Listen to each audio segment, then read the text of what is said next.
Okay, well, look, we will make a start. Other people will probably come in as we go, but I thought today I wanted to just talk about the treatment of COVID in children and adolescents. And the reason for that is that we, in most adolescents, COVID is a very mild illness. In most children, it's a very mild illness, hardly affecting them at all, just like a cold. But there are some children and adolescents who get quite sick, and it's important that we know how to treat them. So I was going to just use some case examples to describe some of the complications of COVID that can occur in children and adolescents, and how we can treat them without using expensive medications or anything. For most of the management of COVID is very basic. I think we'll just move on. Just like in all conditions, the stages of management of any sick child, it also applies to COVID. So if we can remember that, the stages of management of any sick child being triage, emergency treatment, history and examination, making a diagnosis, giving treatment, monitoring and supportive care, and then discharge planning and follow-up. If we remember that those stages of management apply to any child who is very sick, regardless of whether they've got COVID or not, then I think we can manage these patients properly. And I won't go through all the different details about each stage, but I will talk about a few things as we go. Well, as I said, where COVID's endemic, it certainly is in Melbourne at the moment, and I think it is in many parts of Papua New Guinea, where COVID is endemic, then usually in children with about 25% of all people who are getting Delta at the moment are children, but usually the symptoms are really minimal and a cold only, or even asymptomatic. But sometimes it acts just like any other respiratory pathogen, any other respiratory virus, whether it's RSV or parainfluenza or influenza, and it can cause pneumonia.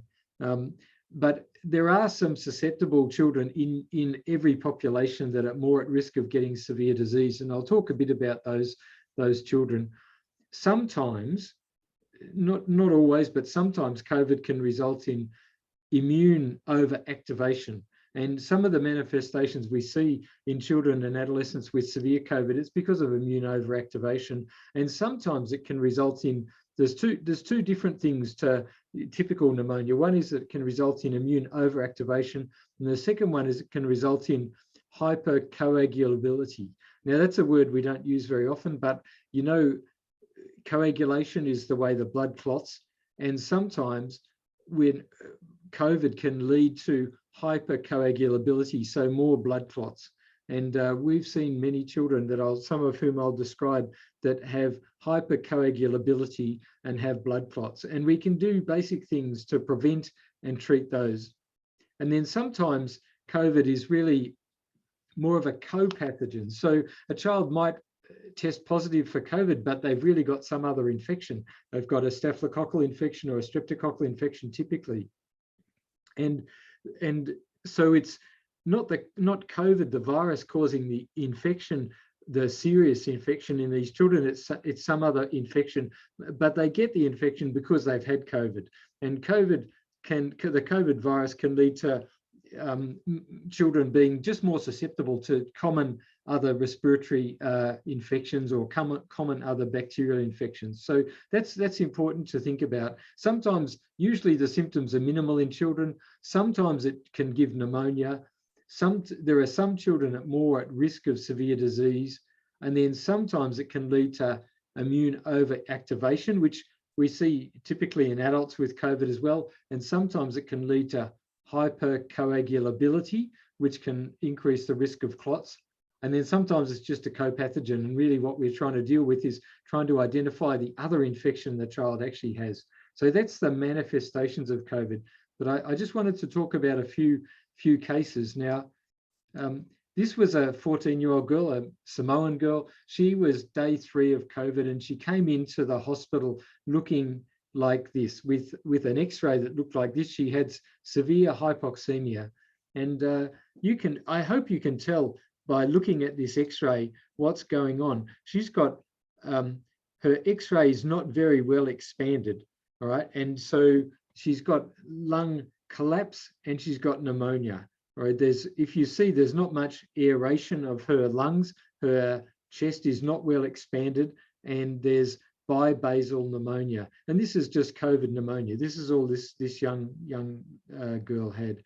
And sometimes I only show a few CT scans in this talk because I think it shows just what COVID does to the lungs. And this is similar to if you do CT scans on adults, but you can see, perhaps you can see the lung fields should be black.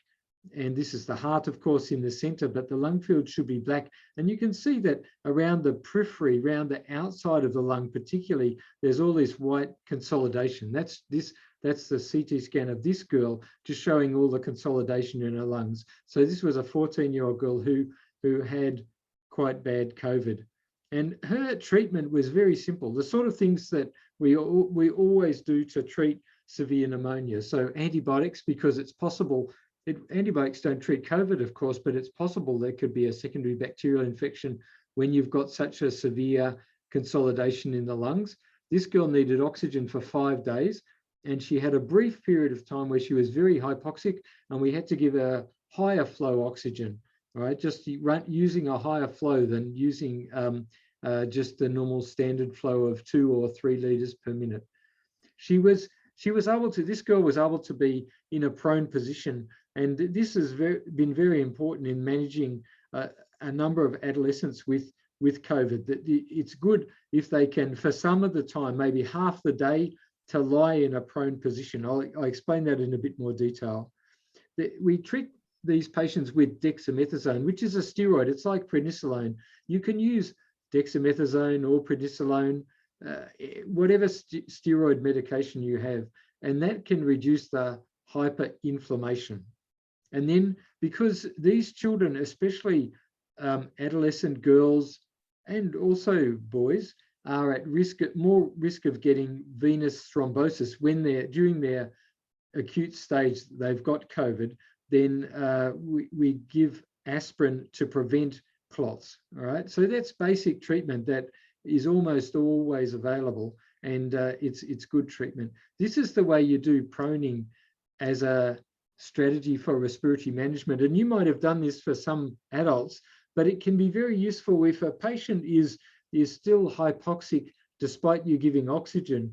Then sometimes they can feel quite comfortable just lying on some pillows like this. I've tried to draw what we did for this girl, and that is just to lie you need a few pillows. You need a big pillow under her torso, under her trunk. You need a pillow under her head and her hands.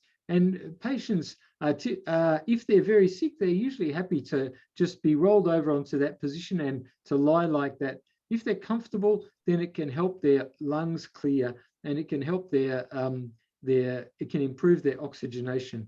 I'll send the slides around so you know how to do it, but it's not very hard, and you don't need to sedate patients to do it. You just need to explain to them that this could be useful for them, and if they feel more comfortable and feel better when they're lying prone, then that can be a useful thing to do. I've never done it for like children under 5 because they just don't want to lie prone, but for older children, for adolescents and for adults, this can be a useful thing to do. And typically, if they're very sick, for 12 to 16 hours a day or overnight, then I have them lying prone and then allow them to roll onto their back during the day, and they might spend 6 or 8 hours on their back, sitting up typically, but not always, and then roll them prone again.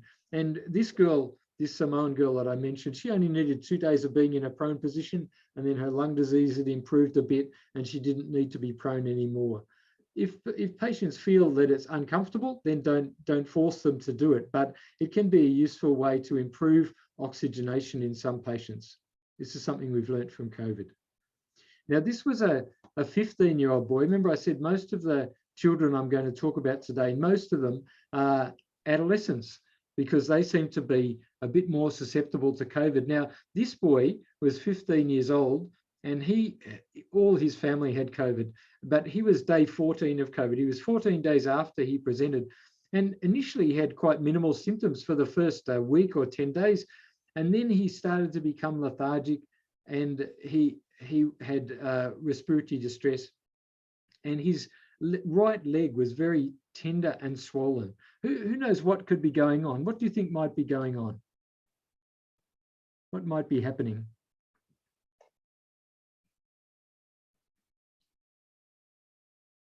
Clotting. I'm sorry, Dr. Lenny, what's that? So clotting process going on. No. Yes, that's right. Yes, I'll just show you his right leg. This was his right leg, and you can, what do you think's going on in his right leg?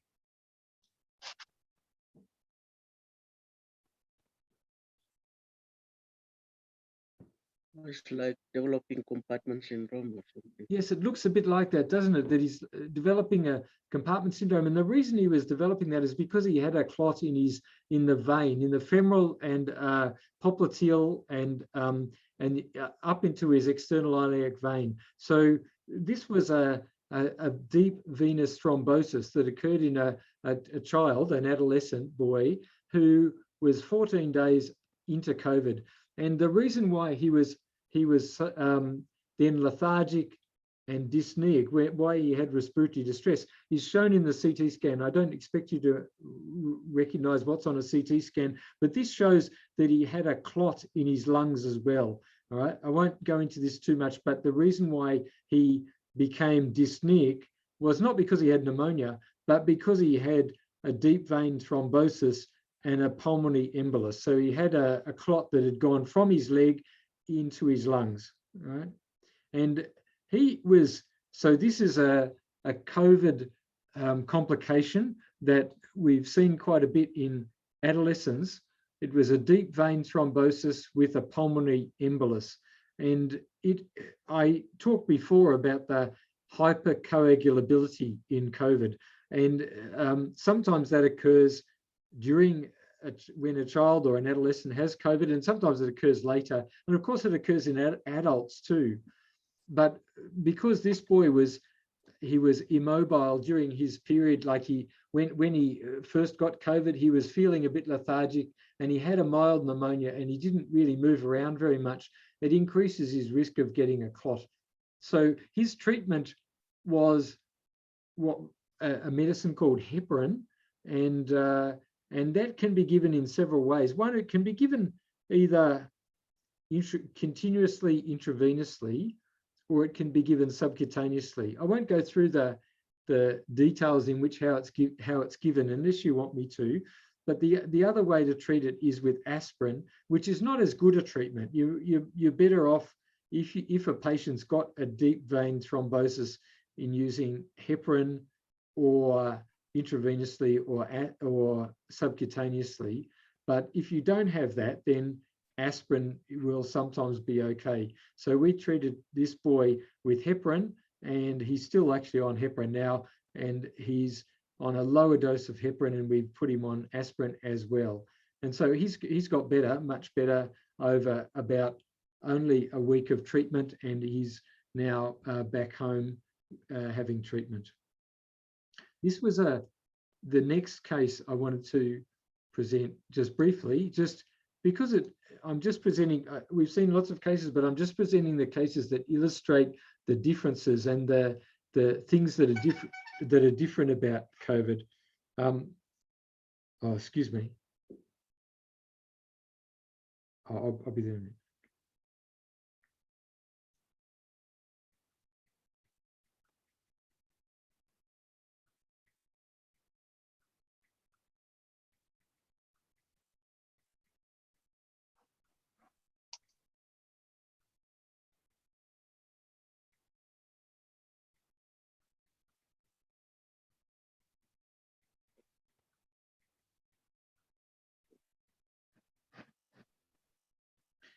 Okay, sorry. Yeah, so this, I wanted to just show this X-ray because this was a girl, just came in last week, a 15-year-old girl who has Down syndrome. And we've seen a number of children with Down syndrome who are just a bit more at risk of getting complications of COVID. Just like a lot of people are a bit more susceptible. Partly, sometimes that's because they're a little bit more less active than other children, perhaps. Sometimes it's because they're a bit more overweight. But these things, so this is a 15-year-old girl who had Down syndrome. She'd been previously very well, not a sick patient, not a sick person at all, but quite well. And she was day 6 of COVID, and she came in with hypoxemia. So she was severe respiratory distress and very low oxygen levels. And you can see why. She's got quite severe, I hope you can see that she's got quite severe pneumonia on the left side and on the right side, bilateral pneumonia. If you looked at this X-ray, you might say, oh, I wonder if she's got TB or something, but it's just what COVID does to you. And so this girl is currently being treated with oxygen. She's just needing nasal prong oxygen, just like we normally give. She even with Down syndrome, we've been able to explain to her that it's good if she lies in the prone position. So she's lying in the prone position for a few hours, and then she's having some time, on her back and sitting up, and she's on antibiotics because, this might be related to a secondary bacterial infection. She's on dexamethasone to reduce the hyperinflammation that you get with COVID. And sometimes that hyperinflammation can lead to inflammatory change in the lung like we see there. And she's on aspirin to prevent DVTs because we know that adolescent girls are more prone to deep venous thrombosis, and children with Down syndrome are a bit more prone as well because they're maybe a bit overweight and they're a bit less mobile and a bit floppy and that sort of thing. Yeah. So anyway, she's being treated and she's going to do fine. She's going to do fine. But another child I wanted to mention is so far I've just talked about adolescents with COVID, but sometimes it can affect young children as well. And this child is a bit unusual. She was a 4-year-old girl, and she was from an African girl. She was from Africa, but her family lived in Australia with us. And she's a 4-year-old girl, and she presented with a fever and neck swelling on the left side of her neck. And then she couldn't move her right arm and her right leg. What could have happened? So she had fever, neck swelling, and then not able to move her right arm and her right leg. What sort of things could have happened?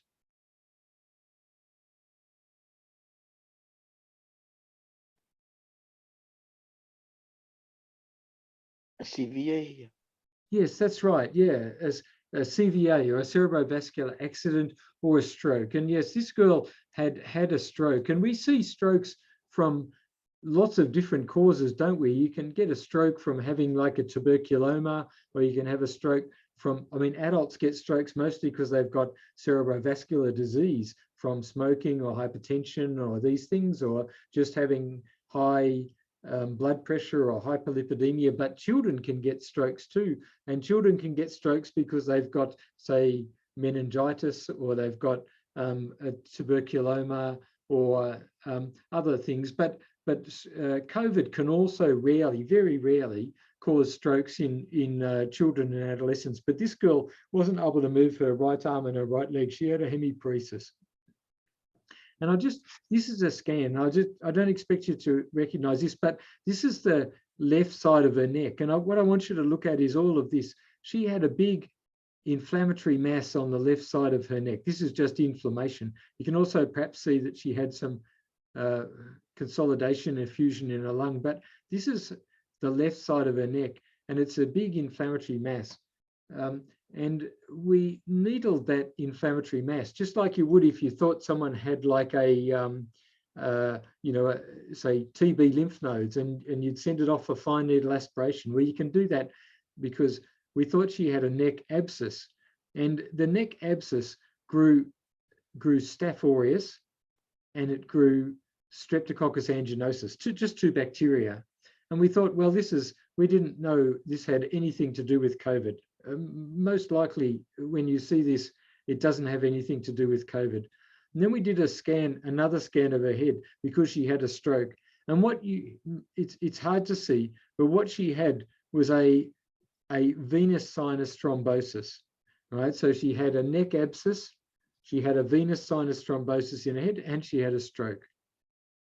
And as I said, the needle aspirate grew strep anginosus, and she had a neck abscess with meningitis and a venous sinus thrombosis. And she had on ultrasound narrowing of her neck vessels. And you'd say, what's that got to do with COVID? Well, it might have nothing to do with COVID because these sorts of things just happen. These infections that we see, soft tissue infections, can sometimes cause vasculitis or inflammation of blood vessels, and they can cause strokes.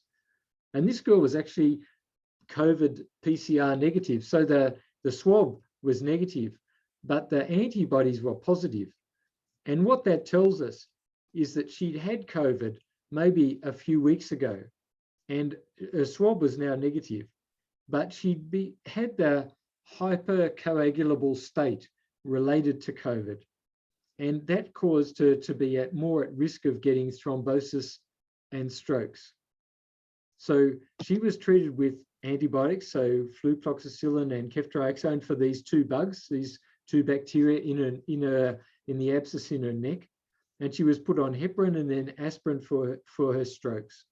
Right? And so basic treatment, she's doing quite well now, and she's recovering quite well. So my point is, if we can recognize these complications of COVID, then we can treat them properly with basic treatment.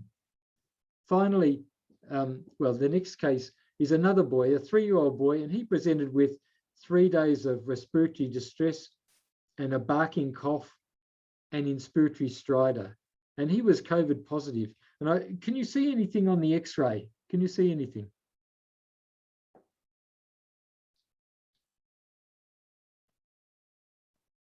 It's a bit hard to see, and we typically don't look at this part, but his lungs look okay, don't they? They look nice and black.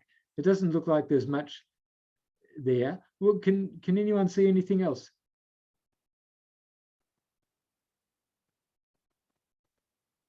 The only thing that I want you to look at, well, the thing I want you to look at, just look at, this is his, what's this? His trachea here, yeah?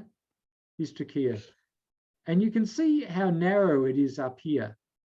And sometimes people call this, they call it a steeple sign. And where you've got the trachea being very narrowed, that's what happens in croup. And we can see croup from just any other respiratory virus, but rarely, sometimes rarely, COVID can also cause croup. And this boy had COVID-related croup being laryngotracheobronchitis. And you can tell from the clinical picture that that's what he had, and he was COVID positive. So this boy had COVID, croup, and bronchiolitis. And the treatment was just like any other form of croup. So he had prednisolone, or dexamethasone in this case, the steroid medication I talked to you about. And he had a dose of adrenaline that is nebulized, and we monitored him for several days. He needed some oxygen for a few days, and then he got better, just like children do when they've got croup from any other reason. All right. And then look, finally, this boy, I wanted to show you this boy. This is a 2-year-old boy we came in with severe respiratory distress, and he was COVID positive. And what do you see on his X-ray?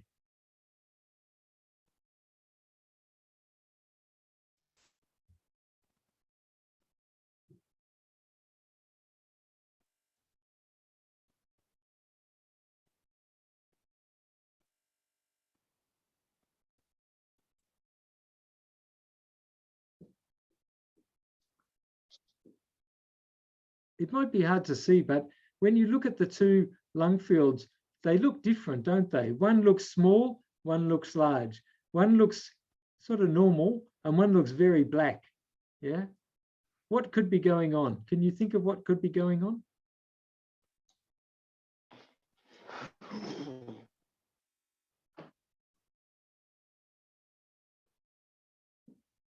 Well, I'll explain. What could be going on is there could be something obstructing his airway.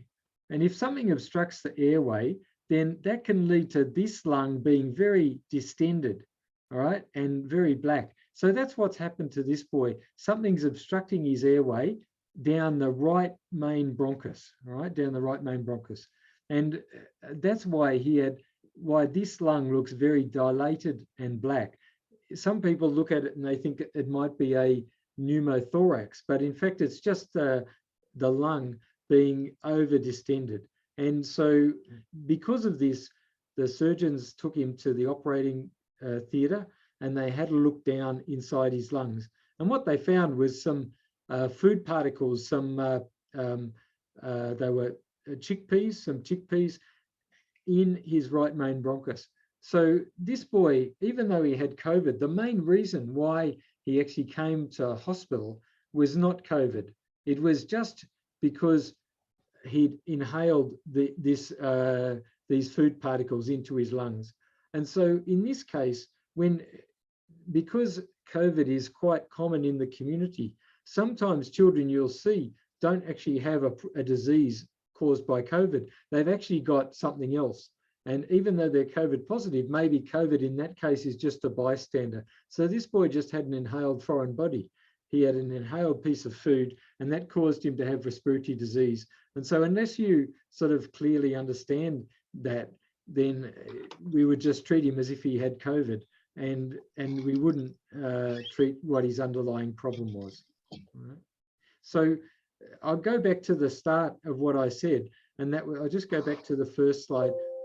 When COVID is in the community, then usually the symptoms are minimal in children. And so we don't need to be too scared about what's going to happen to most children. Most of them are going to be okay, right? But sometimes in some people who are susceptible, COVID acts like any other respiratory virus, and it can cause pneumonia. And especially in some susceptible children at risk of severe disease. And the children that I've explained to you at risk of being more severe disease have been adolescents who are a bit overweight, or might have other problems like Down syndrome or congenital heart disease. They're a bit more at risk of having severe disease. And sometimes, even in normal people, in normal children and adolescents, COVID can cause immune overactivation. All right, we don't know why it does, but it does that. And that can have problems, that can cause problems, and you can treat that with dexamethasone or prednisolone. And sometimes COVID can cause this thing called hypercoagulability, which just means your blood clots more readily, and that puts patients at risk of having deep vein thrombosis. And then sometimes it can be a co-pathogen.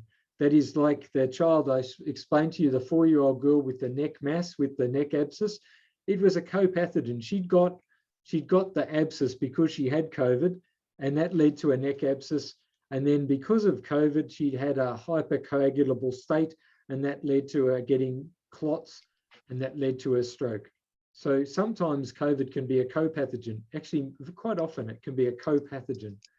And then sometimes it can just be a bystander, and you find COVID, but you've got to look further to actually what's wrong with the child, right? So I've just tried to explain all the different ways in which COVID can affect children and adolescents. I'll just go on to what I was going to talk about. Yeah.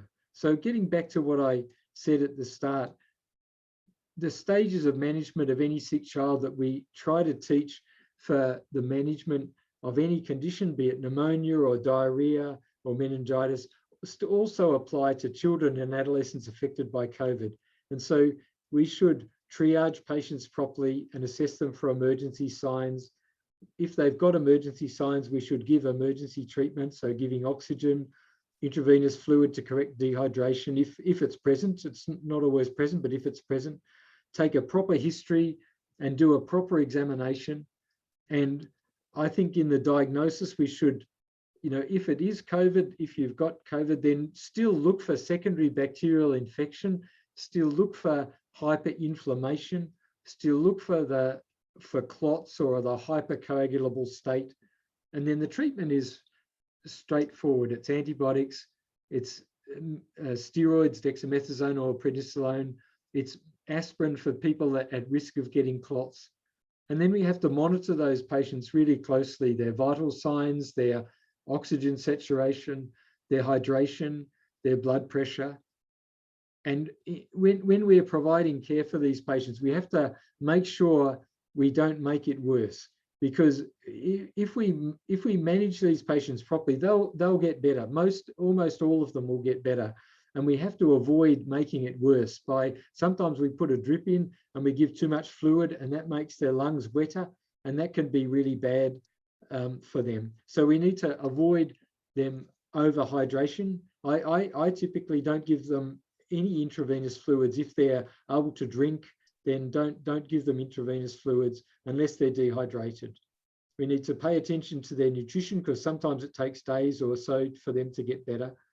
And then the next step is discharge planning. And as I've said to you before, when we're doing discharge planning, we should think about it from the time the patient actually comes into hospital. What does this child need to do to go home?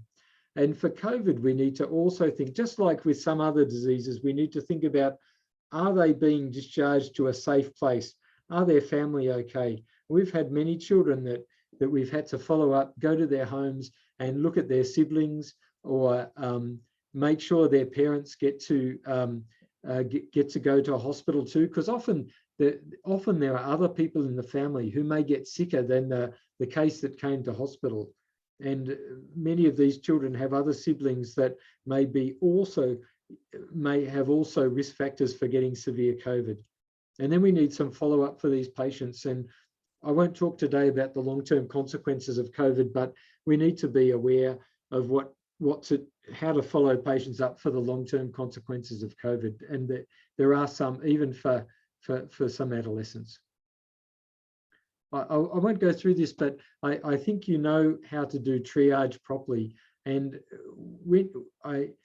I've tried to emphasize that when we are triaging patients, we're looking for emergency signs, all right? You need to look for inability to feed, severe respiratory distress, obstructed breathing, cyanosis, and shock. And triage is very important. You should look at the pocketbook of hospital care for children, because it has triage in it, and know how to do that. I think we get used to triaging patients for respiratory things, but I want you to also be good at triaging for the circulation, all right? And checking I always feel the patient's hands and feet.